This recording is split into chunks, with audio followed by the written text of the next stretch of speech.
ये तो लोग हैं, पीटीआई के अंदर भी हैं, हुकूमत के अंदर भी हैं, जो चाहते हैं चीज़ें नॉर्मलाइज़ ना हो। जब आपने देखें इमरान खान साहब से हुँ, मुलाकात की बात हुई तो जानबूझ के की लीडर के खिलाफ खुद पीटीआई ऑफिशियल से एक इतनी बड़ी कैंपेन लॉन्च कर दी गई हुँ, और वो सारा जो हुँ, माहौल बना था वो खत्म हो गया। पीटीआई के हुँ, पास इस वक्त कोई ऐसा कोई लेवरेज नहीं है कि जिसको वो यूज करेंगे। लेकिन हुँ, डेफिनेटली मेरा ख्याल है कि इस वक्त अगर बाकी लीडरशिप से कंपैरिजन किया जाए तो अलीमा बीबी और इमरान खान की जो बहनें हैं वो डेफिनेटली बहुत ज़्यादा बेहतर हैं। इस सारे मामले में उनकी जो मामला है वो बहुत बेहतर है बाकियों से। आपको फवाद साहब लगता है कि ब्रेक थ्रू कोट लखपत से ही होगा या इसके अलावा भी कोई ऑप्शन मौजूद है? बस सवाल सिर्फ ये है ना कि बातचीत कौन करेगा।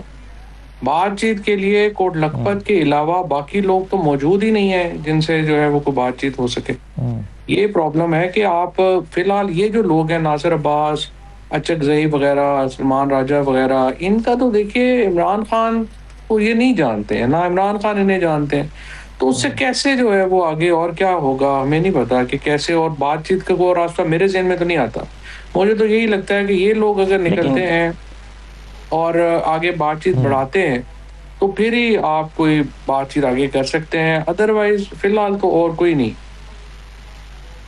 फवाद साहब, जब भी आप मुलाकात करते हैं फौरी तौर पर डिजिटल मीडिया पर पीटीआई के कुछ लोग ये तासुर बनाने की कोशिश करते हैं और उसमें वो एक पूरी कैंपेन शुरू हो जाती है कि जी शाह महमूद कुरैशी एक कंट्रोल्ड लीडरशिप के तौर पर लाने की कोशिश की जा रही है शाह महमूद कुरैशी को। तो इसका आपके पास क्या जवाब है?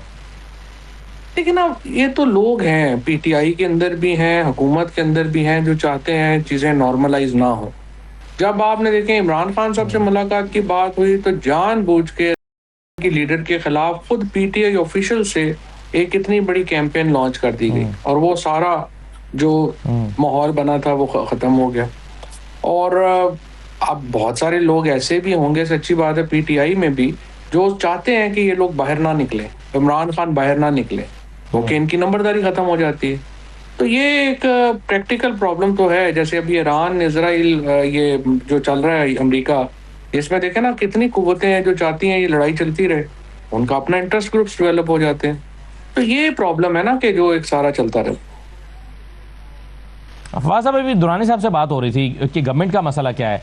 गवर्नमेंट बावजूद इसके कि उसको एक तगड़ी अपोजिशन उसके पास नहीं है, इस सहूलत के बावजूद वो परफॉर्म नहीं कर पा रहे हैं, वो इस्तेकाम नहीं ला पा रहे, वो अपना कॉन्फिडेंस बेहतर नहीं कर पा रहे या लोगों का उनके ऊपर कॉन्फिडेंस ठीक नहीं हो पा रहा। तो आपके ख्याल में गवर्नमेंट की फंसी हुई है आलमी हालात की वजह से, या अपने पास पैसे नहीं है इस वजह से, या गवर्नेंस किसी और वजह से नहीं हो पा रही, या इस्तेकाम नहीं है? आपके ख्याल में इस गवर्नमेंट का प्रॉब्लम क्या है? देखिए, एक तो पहली बात तो ये है कि इस गवर्नमेंट ने 4 साल टोटल ज़ाया किए। इकोनॉमिक विज़न बिल्कुल नहीं है। आज मैं एक बड़े सीनियर इकोनॉमिस्ट का देख रहा था कि वो कह रहे हैं कि अब हम कह रहे हैं सऊदी अरेबिया को और चीन को कि हमें मज़ीद 6-7 बिलियन डॉलर दें। देखिए, अब आपका पास हम्म, अभी जो प्रॉब्लम इस वक़्त ये आ रही है कि मईशत चलाने के लिए समझ ही नहीं आ रही कि आखिर करना क्या है? जो आपने इनके एहसन इकबाल साहब की, अली परवेज़ की, औरंगज़ेब साहब की प्रेस कॉन्फ्रेंसेस देखते हैं, तो समझ नहीं आती कि फिर अगर क्रिटिसिज़्म भी उन्होंने ही करना है गवर्नमेंट के ऊपर, तो फिर ये हम लोगों ने क्या करना है अगर उन्होंने ही अपनी हुकूमत पे भी क्रिटिसिज़्म करना है। तो उनके पास तो हम्म, कोई उनको समझ ही नहीं आ रही कि आखिर करना क्या है और इस गर्दाब से निकलना कैसे? दूसरी तरफ अनफॉर्चुनेटली ये जो फेडरलिस्ट पार्टीज़ हैं, नून लीग है, पीपल्स पार्टी जी, है और पीटीआई है, इनको बिल्कुल साइड से लगा दिया गया है, जिसकी वजह से पाकिस्तान में नेशनलिस्ट पॉलिटिशियंस जो हैं वो बहुत आगे आ गए हैं और उसका जो प्रॉब्लम है हम्म, वो और बढ़ गया। अभी आपने सुनी है स्टेटमेंट अजय साहब की, फिर मौलाना फजल रहमान की, हम्म, और अनफॉर्चुनेटली हम्म, इवन जो हमारी जो पॉलिसीज़ हैं, उसके नतीजे में एलिनेशन हो गई है बहुत ज़्यादा। और जब तक जी, हमने इस हम्म, फेडरलिस्ट पार्टीज को वापस नहीं लेके आते अपनी इस पूरे मामले में, तो वो मामला जो है वो खराब ही होता रहेगा और आगे ही जाता रहेगा।